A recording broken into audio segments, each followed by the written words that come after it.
কার্যক্রম নিষিদ্ধ আওয়ামী লীগের ১৩ নভেম্বরের কর্মসূচি ঘিরে সন্দেহভাজন কাউকে দেখলেই গ্রেপ্তার করার সিদ্ধান্ত হয়েছে। সচিবালয়ে আইন শৃঙ্খলা সংক্রান্ত উপদেষ্টা কমিটির বৈঠকে এই সিদ্ধান্ত হয়েছে বলে জানা গেছে। এই ধরনের কর্মসূচি মোকাবেলায় রাজনৈতিক দলগুলোকে ঐক্যবদ্ধভাবে মাঠে থাকার বিষয়েও আলোচনা হয় বৈঠকে।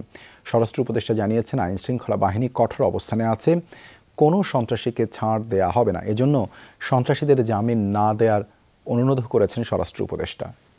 নতুন ব্লেন্ডে আরো রিচ অ্যারোমায় সেলন ফ্যামিলি ব্লেন্ড টে। আন্তর্জাতিক অপরাধ ট্রাইব্যুনাল ১৩ নভেম্বর রায়ের দিন ধার্য করতে পারে ক্ষমতাচ্যুত সাবেক প্রধানমন্ত্রী শেখ হাসিনার জুলাই আগস্টের মানবতাবিরোধী অপরাধের। দিনটি ঘিরে কার্যক্রম নিষিদ্ধ আওয়ামী লীগ এরই মধ্যে লকডাউন কর্মসূচি ঘোষণা করেছে। ঝটিকা মিছিলের পাশাপাশি ঢাকা, ময়মনসিংহ সহ বিভিন্ন স্থানে নাশকতামূলক কর্মকাণ্ড হচ্ছে কদিন ধরে। বাসে দেয়া আগুনে ময়মনসিংহে প্রাণও গেছে এক পরিবহন শ্রমিকের। এমন পরিস্থিতিতে আন্তর্জাতিক অপরাধ ট্রাইব্যুনালের নিরাপত্তা বাড়ানো হয়েছে। প্রসিকিউটর বলছেন, আইনের মুখোমুখি না হয়ে পালিয়ে থেকে পরিস্থিতি অস্থিতিশীল করার অপচেষ্টা করছে অপরাধীরা। আদালত ফেস না করে রাস্তাঘাটে জনদুর্ভোগ সৃষ্টি করা, যানবাহনে আগুন দিয়ে, এগুলো নিশ্চয়ই সাধারণ মানুষ ভালোভাবে নেবে না। কার্যক্রম নিষিদ্ধ আওয়ামী লীগের কর্মসূচি নিয়ে আলোচনা হয়েছে আইন শৃঙ্খলা সংক্রান্ত উপদেষ্টা কমিটির বৈঠকে। সেখানে ট্রাইব্যুনাল, মেট্রো রেল, রেল চলাচল সহ সরকারের অতি গুরুত্বপূর্ণ স্থাপনাগুলোতে নিরাপত্তা বৃদ্ধির সিদ্ধান্ত হয়েছে। নাশকতায় ব্যবহার করা হচ্ছে এমন সন্দেহে খোলা বাজারে পেট্রোল বিক্রিও বন্ধ থাকবে নির্বাচন পর্যন্ত। নাশকতাকারীরা যেন হোটেলে ও লঞ্চে অবস্থান করতে না পারে তা নিশ্চিতে অভিযান চালাবে পুলিশ ও কোস্টগার্ড। সন্দেহভাজন কাউকে দেখলে গ্রেফতার করার জন্য আইন শৃঙ্খলা বাহিনীকে বৈঠকে নির্দেশ দেওয়া হয়েছে বলে জানা গেছে। স্বরাষ্ট্র উপদেষ্টা জানিয়েছেন, পরিস্থিতি মোকাবেলায় সরকার কঠোর অবস্থানে আছে, এক্ষেত্রে কেউ ছাড় পাবে না। সন্দেহভাজন কাউকে দেখলে সাথে সাথে আইন শৃঙ্খলা বাহিনীকে জানানো হয়েছে। কোনো সন্ত্রাসীকেই কোনো ধরনের ছাড় দেওয়া হবে না।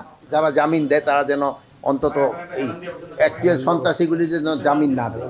শক্ত অবস্থানের জন্য আপনারা দেখছেন আমাদের পেট্রোলিং এর সংখ্যা বাড়ানো দেওয়া হয়েছে, প্লাস আইন শৃঙ্খলা বাহিনীগুলি তাদের স্ট্যাটিক ডিউটিগুলো আরও বৃদ্ধি করা হয়েছে। ১৩ তারিখকে সামনে রেখে আওয়ামী লীগ এক ধরনের ডিস্ট্রাকটিভ এবং ভায়োলেন্ট অ্যাক্টিভিটিস করার চেষ্টা করছে। তা আমাদের পুলিশ সারা দেশেই অ্যালার্ট আছে। আইন শৃঙ্খলা সংক্রান্ত উপদেষ্টা কমিটির বৈঠকে আওয়ামী লীগ ও এর অঙ্গ সংগঠনের নাশকতা মোকাবেলায় রাজনৈতিক দলগুলোর সহযোগিতা চাওয়ার বিষয়েও আলোচনা হয়েছে। বড় ধরনের মিছিল কোথাও হচ্ছে না, বাসে লাগুন এবং কয়েকটা জায়গায় ককটেল ও বিস্ফোরণ হয়েছে, এগুলি যেন না দেওয়া করতে পারে এই জন্য আইন শৃঙ্খলা বাহিনীকে ইনস্ট্রাকশন দেওয়া হয়েছে। বিভিন্ন রাজনৈতিক দলকেও বলবো, এই দুষ্কৃতিকারীদের প্রতিহত করা কিন্তু শুধু সশস্ত্র বাহিনী বা আইন শৃঙ্খলা বাহিনী না, এটা আপনারও কিন্তু নৈতিক দায়িত্ব। স্বরাষ্ট্র উপদেষ্টা জানিয়েছেন, নির্বাচন ঘিরে অবৈধ অস্ত্র উদ্ধারের কার্যক্রম আরও জোরদার হচ্ছে।